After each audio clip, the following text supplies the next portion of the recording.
Hello everyone, in this video I'm going to show you how to change your cursor on Windows 11.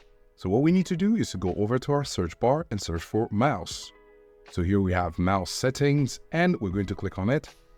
And right here you have the mouse options. We're going to go down to related settings and click on mouse pointer.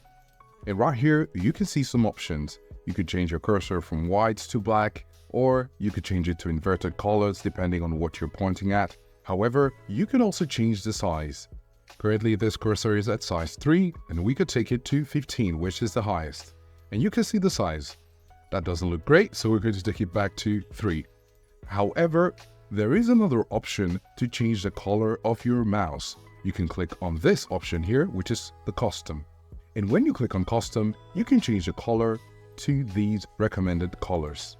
But if you want a wider range of colors, you can come over here and choose another color.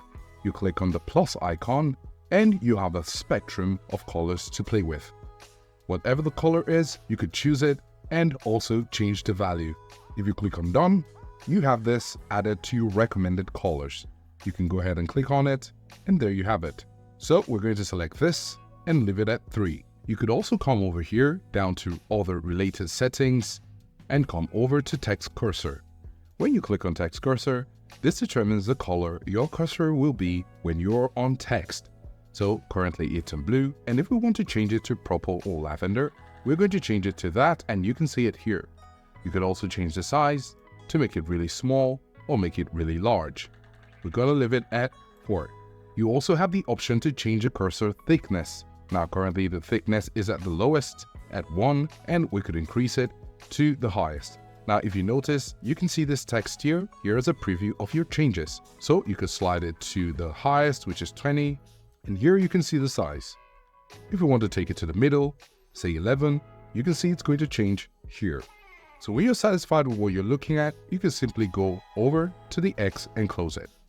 Now of course we've talked about the cursor indicator, which we can increase the size. We've also talked about the text cursor thickness, and you could also change the color as we mentioned before. These are the options that you can have on your Windows 11 to change your cursor and personalize it to your taste. If you found this video useful, please show your support with a like.